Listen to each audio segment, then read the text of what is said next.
Bueno, como vimos en la primera parte del video anterior, eh, vimos la caracterización de los distintos tipos de volcanes, el IB, el índice de explosividad volcánica, y la idea de ver un ejemplo o un trabajo práctico que tiene que ver con la exposición justamente y evaluar el bien expuesto, cuánto sale un seguro, por ejemplo, de ese bien expuesto, que es lo que justamente generalmente se hace cuando uno valora riesgo volcánico. Les había mostrado el ejemplo de los tipos de exposición a través del sistema CAPRA. Como puedo ver el bien expuesto, lo más elevado sería lo que es negro o en la zona centro del Gran Managua, y los colores más oscuros, y justamente en esas zonas más oscuras, que son por barrio, vemos que tenemos la mayor cantidad de población. Entonces, hay una relación directa entre población y bien expuesto, valor del bien expuesto. Esto es lo que les permite el CAPRA valorar. Después les comenté también el tipo de, si es cuando uno caracteriza el riesgo volcánico por tipo de evento o fenómeno, es posible evaluarlo en cuanto a la frecuencia, en cuanto a la siniestralidad o el daño que espero y el área afectada. Y de la combinación, digamos, de la frecuencia y de la siniestralidad, lo que tomamos o podemos calcular a nivel de un seguro, por ejemplo, el riesgo local. Si yo quiero asegurar una vivienda, que estoy en una área volcánica y tengo que tener una prima, bueno, va a tener mucho que ver con el tipo de evento al que está hoy expuesto. No es lo mismo a un flujo piroclástico que un flujo de lava o un flujo de ceniza. Y el total o cúmulo tiene que ver más con el reaseguro o tiene que ver más con la gestión del riesgo a escala país, digamos, o de los comités de emergencia. Y veían en la tabla si era posible inferior, si había posibilidad de controlar o no el fenómeno volcánico que ustedes están analizando. Y ven que la valoración, que generalmente es de 1 a 6 o 1 a 5, el riesgo local no necesariamente, por ejemplo, el flujo de lava, le había dicho que era muy grave, es 1 a escala local, y es bajo a nivel total. Y el control es posible, obviamente, porque puedo desviar la lava. Una erupción o un flujo del piroclástico no lo puedo controlar, es imposible. El riesgo local suele ser reducido, no es bajo, y es moderado a nivel total. Bueno, después tenían el ejemplo que tenían que hacer y un poco así meternos en lo que es la predicción, o sea, anticiparnos al riesgo, que es justamente lo que, lo que nos interesa, sobre todo ver los tiempos de retorno, y que es un poco lo que decía, que un volcán puede estar miles de años apagado y puede estar inactivo, o bien puede ocurrir lo contrario, que esté miles de años y puede entrar en actividad. Bueno, acá tienen qué tipo de métodos utilizamos para evaluar el riesgo, que son todos conocidos por ustedes. Y sí, es importante trabajar a nivel de la previsión. Siempre dijimos que cuando desde el riesgo tenemos que ver justamente cómo podemos predecir, prevenir. Entonces, a nivel de la previsión, es el método más adecuado para abordar una erupción volcánica. Y pueden ser a corto plazo, que tiene que ver con la vigilancia del volcán, o sea, ver cómo se va modificando el edificio volcánico, si hay, por ejemplo, temblores, si hay variaciones en el contenido de la temperatura del agua, si hay emisiones de cenizas y de gas sulfídrico. O sea, tengo que vigilarlo al volcán y zonificar en general. Tratar de ver un esquema eruptivo probable, y eso está directamente relacionado con fundamentalmente la historia evolutiva. Nosotros podemos saber que generalmente, salvo raras excepciones, los volcanes como que tienen siempre un comportamiento medio parecido. O sea, tienen la lava en cierto lugar, entonces uno puede ir haciendo la previsión aunque antes de erupcionar y seguir obviamente el desarrollo de la erupción. Y la previsión general está más relacionada eh, a los vientos, a las pendientes o a los efectos sobre el medio. O sea, a corto plazo lo que nos puede generar y la general es ver qué puede afectar, por ejemplo, si hay vientos o pendientes que me puedan guiar o me puedan orientar, sobre todo la ceniza o la colada de lava, en una cierta dirección. En general, lo que se trabaja es con lo primero, más que con lo segundo, la previsión a corto plazo.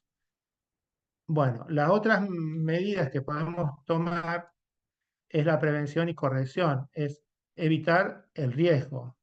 Y obviamente va a depender de cada tipo de actividad volcánica, pero siempre tienen que ver, es importante, los sistemas de alarma temprana, todo lo que es el control, cómo trabajan los sistemas de protección civil y fundamental la planificación del territorio. Es clave eso, si yo tengo una zona que tengo actividad volcánica y tengo un poco una historia de eventos, tengo que ver que en esa zona tengo que hacer restricciones a la construcción de viviendas. Puedo hacer otro tipo de usos, pero no viviendas en zonas críticas. Bueno, entre las medidas preventivas y correctoras que tenemos, hay varias. Las más comunes son estas que tienen aquí. El tema es un poco lo que les decía, evitar a través del ordenamiento territorial eh, asentamientos poblacionales en función de tener buenos mapas de riesgo. Los países como Guatemala, bueno, todos los países, El Salvador, todos los países de Centroamérica que tienen muchos volcanes que están en actividad y que por una cuestión del territorio son superficies muy pequeñas, los volcanes, las poblaciones están próximos. Es distinto a nuestra realidad, donde nosotros tenemos volcanes, que generalmente nuestros volcanes argentinos no tienen gran peligrosidad, sí son los chilenos, pero las poblaciones están muy alejadas, entonces por ahí los riesgos son mucho menores. Por ejemplo, el tema de cómo actuar como medida en el caso de los lagos que están situados en los volcanes, por ahí dragarlos o evitar para que no se produzcan lahares, que son movimientos de agua y con arrastre de rocas y todo tipo de material. Los lahares serían equivalentes a los flujos piroclásticos, los otros son a gran temperatura, los lahares son barro a gran velocidad y para eso tengo que disminuir el volumen de agua del lago. Los sistemas de alerta es clave, eso surgen del estudio del volcán, ya vamos a ver un poco el semáforo. Después, bueno, los de refugios incombustibles frente a nubes ardientes. En general, son edificios que están o bajo tierra, construidos con materiales mm, que toleran las temperaturas, que no, generalmente en hormigón, o sea, pero que realmente con las nubes ardientes es muy poco, diría casi nada lo que podemos hacer. Diques, fosos de enfriamiento de lava con agua, en el caso de erupciones no explosivas. Esto es importante, el enfriamiento de lavas es interesante porque con muy poca cantidad de agua con pocos litros de agua se puede tranquilamente enfriar hasta 1 metro cúbico de lava.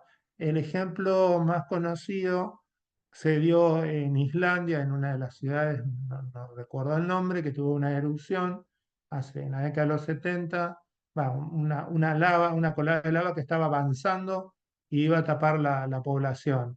Entonces, con barcos, está una zona, un puerto era, con los barcos enfriaban la lava y lograron detenerla, simplemente con solo echarle agua. Tengamos presente que son lavas de tipo basálticas que las podemos enfriar fácilmente. Bueno, el tema de los edificios, cómo hacerlos. Eh, eh, en general, como cualquier tipo de edificio que soporta la nieve, los techos son inclinados, no un techo plano. Pensemos, y el ejemplo lo tienen allí, La ceniza seca oscila entre 0,5 a 0,7 toneladas por metro cúbico, pero si se humedece, varía a 1 tonelada por metro cúbico.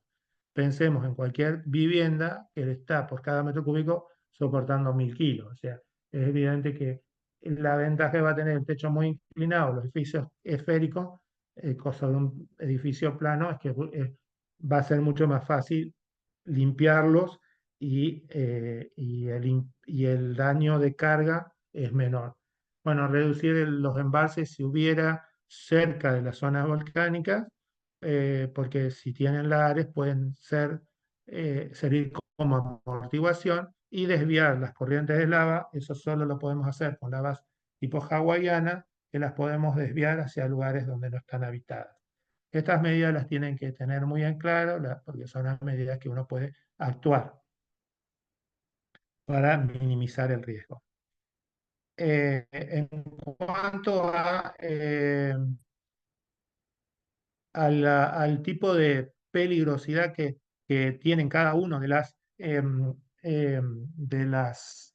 y de las acciones que podemos hacer para disminuir cada uno de los tipos de eventos, por ejemplo, las colas de lava, es un poco lo que les decía, bombardearlas con agua, irrigarle agua, ampliar la superficie lateral, limitar el alcance, eh, eh, volar las paredes del edificio volcánico, por ejemplo.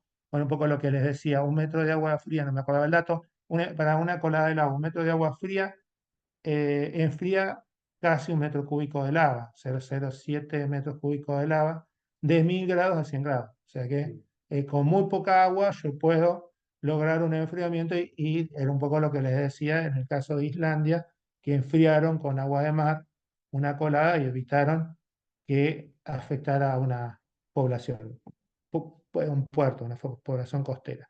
Los lahares, el lahar, recuerden que está muy asociada a la presencia de agua, entonces lo que hay que tratar de hacer es, lo que les dije, sacar el agua, o sea, la nieve es muy difícil, pero sí el agua que pueda haber en el cráter, y si hay embalses, los embalses, bajarle la cota para que sirvan como amortiguadores de la acumulación de gases. Bueno, es airear y reducir el nivel de los embalses. Las nubes ardientes, disparemos. No podemos hacer mucho porque asocian a piroclastos, a tsunami, hoy en día, y creo que va a ser prácticamente imposible a estos tipos de fenómenos hacer algo. O sea, no puedo hacer nada contra una nube ardiente, salvo disparar, ¿no? Eh, bueno, la exposición tiene que ver con justamente los elementos expuestos. Y cuando uno es clave tener un mapa de riesgo volcánico, y yo les dije que la exposición es otro de los componentes junto con la vulnerabilidad que generalmente se suma al riesgo. Entonces tenemos que tener los mapas, tenemos que tener una buena planificación y usos del terreno. Eh, es fácil en realidad zonificar, o sea, si yo sé que, un poco lo que les decía recién, si tengo zonas donde puedo ver que hubo históricamente afectaciones, puedo tranquilamente, ante un determinado evento, obviamente voy a tratar de evitar poner infraestructura en ese lugar. Bueno, ustedes vienen ahí, creo que si no me equivoco, bueno, eso es la erupción de un volcán, y la otra, no sé si no es el Vesubio o algún volcán con la ciudad abajo. O sea, fíjense el alto riesgo que tiene la zona en las grandes ciudades próximas a centros volcánicos. Bueno, esto es importante que lo sepan porque es lo que toman las Naciones Unidas, la Oficina de las Naciones Unidas para la Ayuda ante Catástrofes, que es la UNDRO. Ha definido estados de alerta para distintos escenarios que se pueden presentar ante una erupción, y que obviamente nos van a servir para adoptar las medidas necesarias en distintos momentos, eh, tanto de prevención como de mitigación, y dentro de una ventana de tiempo bastante grande. El tema es que estos modelos, como son generalmente, como todo tipo de modelos, pueden funcionar muy bien o pueden dejar. Ha pasado de que hay casos que se presumía que la erupción iba a producirse de tal fecha y la erupción no se producía, entonces la gente tiende a retornar a los lugares. Puede ocurrir que la erupción se produzca después. Entonces, eh, no es exacta, no es que se va a producir tal hora, tal día, tal minuto, tal segundo. Sí, uno puede ir alertando a la población, alerta verde, nivel uno tiene nivel uno y tiene nivel 2. La alerta verde es como que me puedo quedar relativamente tranquilo porque capaz que quedan muchos meses o semanas para que la erupción se produzca. Digamos, y qué señales, hay un lago de lava, explosiones que son muy débiles, ruidos, temblores, algunas fumarolas, bueno, una sismicidad o microsismicidad más que sismicidad persistente. Bueno, como les decía, el tiempo es bastante grande y lo que tengo que hacer es que la población esté informada, que ya empezar a trabajar con los equipos de socorro, empezar a aceitar los planes de emergencia, obviamente tener en claro que cuento, que no me pase, por ejemplo, como pasa acá con los incendios, que son fenómenos espontáneos, inmediatos, que por ahí no tengo los recursos para afrontar o para atacarlos. Entonces, bueno, aquí yo tengo que tener ya ordenado y me tengo que ir preparando.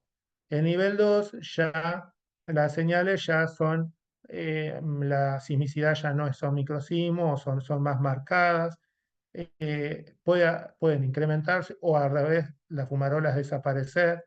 En los glaciares es muy común que aparezcan grietas o que se vea la nieve con manchas asociadas a los gases que elimina, muchos ruidos, microtemblores subterráneos, explosiones, de noche ver resplandores rojizos que son prácticamente permanentes y los tiempos también son de meses a semanas y las recomendaciones también es como que estar informada y agilizar los planes de emergencia. Es decir, aquí la alerta verde es prepararnos y estar en condiciones de afrontar la siguiente etapa que sería el nivel, bueno, el nivel 3.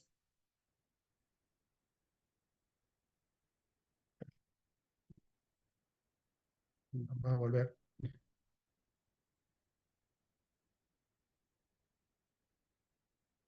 Bueno, nivel 3, las explosiones y comienzo de la actividad eruptiva permanente, bueno, manchas de la nieve, emisión de ceniza, las manchas ya son negras, derrames de lavas, temblores, acá ya son días y semanas, acá ya lo que tengo que empezar es hacer un anuncio público de la emergencia, movilizar los equipos de rescate y habitualmente habilitar una zona de exclusión, o sea, una zona donde no pueda acceder y todo lo que esté dentro de esa zona de exclusión hay que sacarlo. Estamos hablando de población, ¿no? El alerta roja ya cuando estamos en nivel 4, cuando ya el evento se está próximo a producir, faltan horas, días, ya son erupciones muy marcadas, mucha presencia de lavas, formación de la área.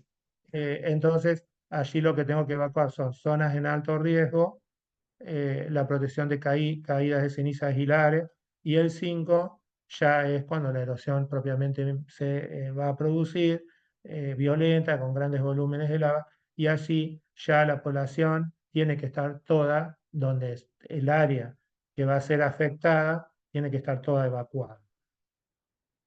Bueno, aquí estamos viendo cómo compara un ciclo de desastre en un riesgo sísmico, que sería el primero, y digamos, el que está a la izquierda y el que está a la derecha, el riesgo volcánico.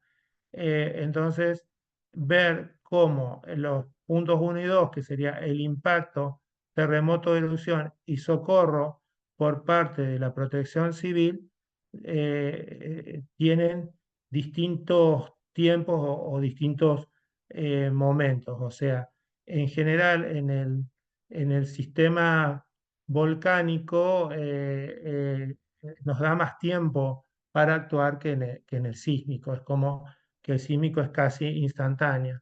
Entonces, es lo que les dice abajo.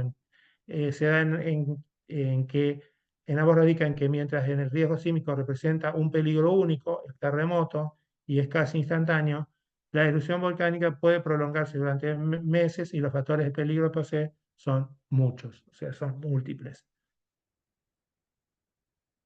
Bueno, los tipos de mapas los vamos a pasar rápido para que los vean. tenemos mapas de información vulcanológica. Siempre los mapas tienen distintos tipos en función del destinatario, digamos. Si lo va a ver un vulcanólogo, un geólogo que quiere un mapa de información vulcanológica. Los administrativos nos van a servir para los que gerencian o los que, digamos, los que son los organismos, no me sale el nombre, los que se encargan de los comités de emergencia, el planificador del riesgo, que tiene que tomar las medidas. Los educativos son aquellos que tienen que ser en un lenguaje muy sencillo para que la población sepa, por ejemplo, hacia dónde evacuar, qué medidas adoptar, es decir, que cada uno tiene una información diferente. Em, eh, bueno, en la elaboración es bastante complicada para elaborar un mapa, porque tengo que tener muy en claro la información, tengo que tener mucha información. ¿Qué amenazas espero? Que depende del tipo de volcán, la probabilidad que ocurra el evento, que también lo puedo hacer el mapa, lo puedo hacer con distintos lapsos de tiempo. Todo depende, puedo hacerlo en el corto, mediano y largo plazo, entonces el detalle va a ser diferente. Bueno, el área fuente, donde puede haber centros eruptivos, qué tipo de erupción espero, eh, que tiene que ver con los parámetros que me sirven para describir una erupción. La simulación numérica es para pronosticar el área que va a ser afectada o que será afectada por un determinado peligro. Recordemos que en el volcánico tenemos varios peligros, entonces tengo que tener como un modelo para cada uno de ellos. No es lo mismo ceniza que un flujo piroclástico, o sea, van cambiando con una colada de lava. Entonces, es como que cada uno de ellos tiene que tener su dinámica propia. eh, entonces, eso es la complejidad porque influyen distintos factores externos como el viento, la pendiente, la ceniza. O sea, es de enorme complejidad. Llegar a un mapa donde combine todo, las simulaciones numéricas, todo lo que sea lo temporal, y obtener para cada amenaza, un mapa que en un punto dado yo tenga una amenaza en particular durante un cierto lapso de tiempo que yo elegí. No sé si quedó claro, pero básicamente lo que tengo que tener presente es que tengo que hacer mapas para cada uno de ellos y tengo que jugar con el área y el tiempo. O sea, no es lo mismo. El mapa de coladas de lava puede ser muy diferente porque en la colada de lava influye la topografía. En un flujo piroclástico no influye nada la topografía. En el caso de la ceniza influye el viento. Entonces, bueno, cada uno tengo que tener mucho mapeo. Bueno, esto de las islas de Tenerife en España.